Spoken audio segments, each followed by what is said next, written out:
Good morning.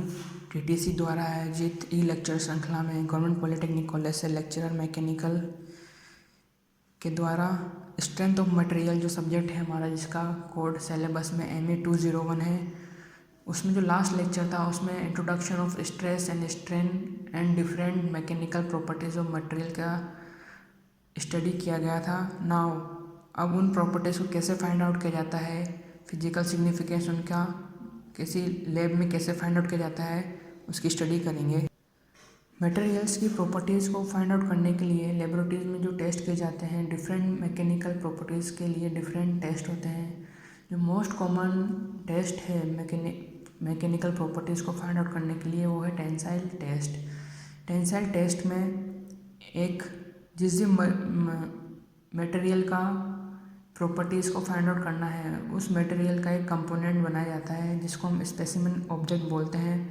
वो specimen object cylindrical या बेलनाकार शेप में होता है और बीच जिसकी शेप इस तरह से होती है, बीच में से वो यूनिफॉर्म होता है, जिसकी गेज लेंथ वो डिफाइन करती है, जहाँ पर हम उसका जो स्ट्रेस और स्ट्रेन की स्टडी करते हैं वो होता है गेज लेंथ।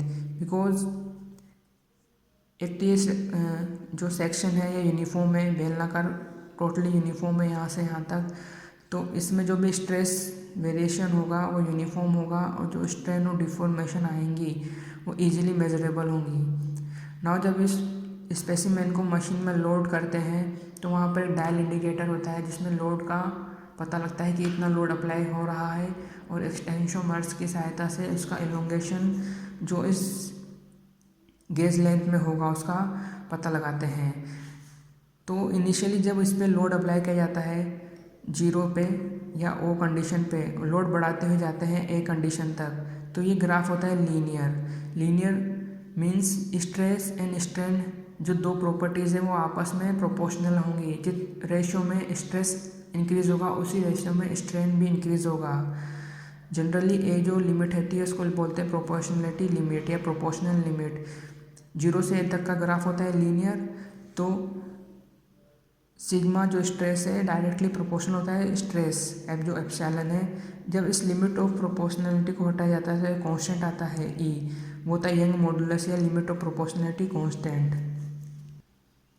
क्योंकि O से A तक का जो ग्राफ है वो लीनियर है, इसलिए जो हुक्स लॉ होता है वो इसी रीजन में वैलिड करता है। हुक्स लॉ के according up to proportional limit stress is directly proportional to strain, जो कि यहाँ बताया गया है एज इट इज़, वो हुक्स लॉ के लिए वैलिड करता है अप टू पॉइंट A।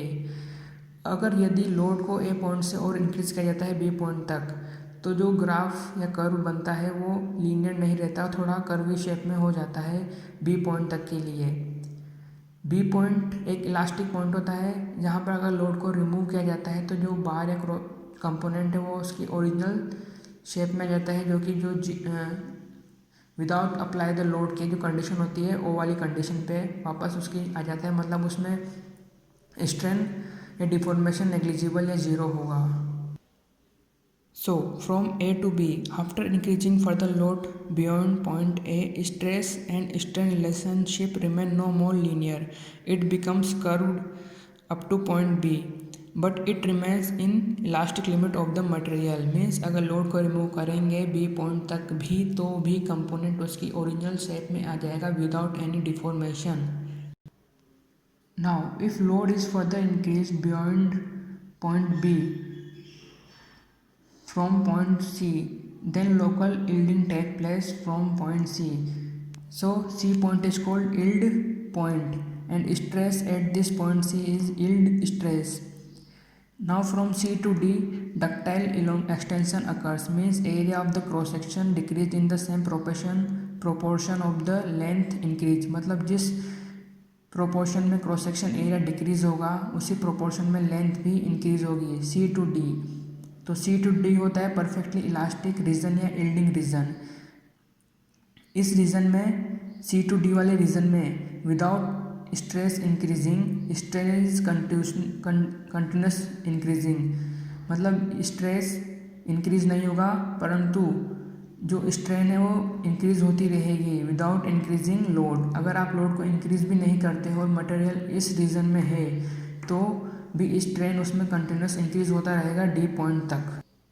अब यदि डी पॉइंट के बाद भी उसमें कंपोनेंट पे और लोड इंक्रीज किया जाता है तो डी के बाद कर्व होता है ई तक इस तरह से, और ये रीजन होता है स्ट्रेन हार्डनिंग रीजन होता है। स्ट्रेन हार्डनिंग रीजन बनने का कारण ये होता है क्योंकि डी के बाद जब भी अगर लोड को इंक्रीज किया जाता है तो जो मटेरियल का कंपोनेंट का जो मटेरियल होता है उसके अंदर जो इंटरमोलिकुलर जो भी स्पेस होती है या मोलिकुलर होते हैं वो उनके दोबारा रीअरेंज करते हैं शेप में, उनकी दोबारा शेप चेंज होती है और इंटरमोलिकुलर या क्रिस्टलाइन लेवल पर उनकी जो इंटरनल स्ट्रक्चर होता है वो चेंज होता है, जिस वजह से उसमें रेजिस्टेंस इंक्रीज होता है। रेजिस्टेंस इंक्रीज होने की वजह से उस कंपोनेंट के द्वारा और स्ट्रेस में इंक्रीज दिखाया जाता है, और जो ई पॉइंट होता है वो होता है उस अल्टीमेट स्ट्रेंथ पॉइंट या अल्टीमेट पॉइंट। इस पॉइंट पे जो भी स्ट्रेस होगी उसको बोलेंगे अल्टीमेट स्ट्रेस।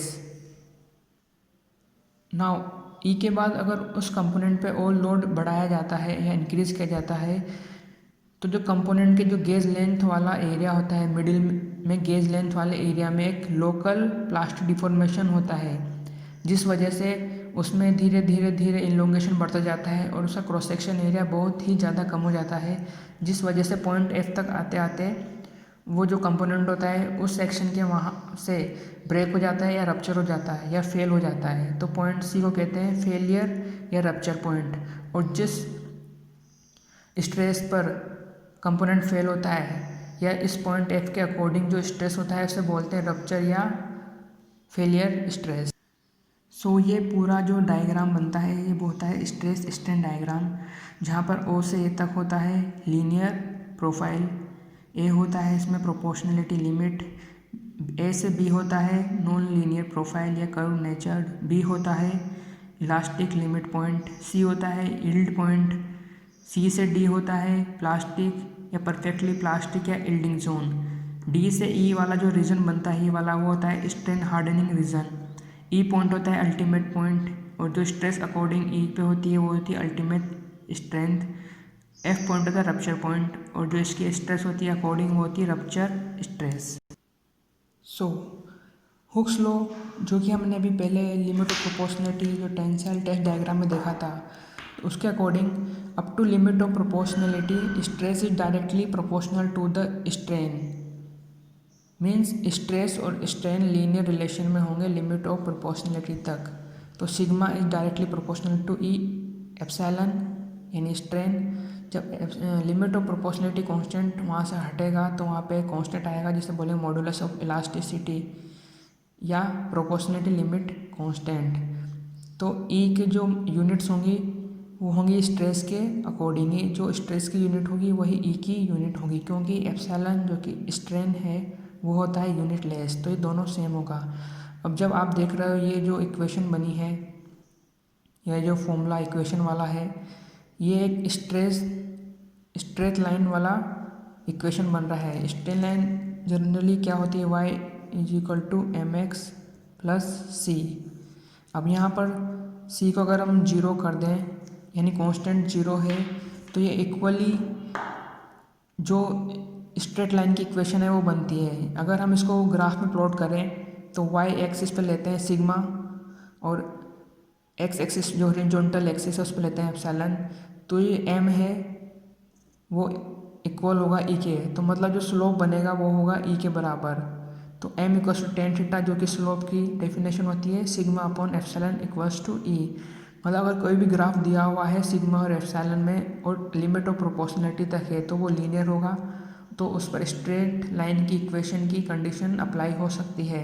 तो उस ग्राफ से भी डायरेक्ट स्ट्रेस और अगर स्ट्रेन दिया हुआ है तो हम modulus of elasticity find out कर सकते हैं।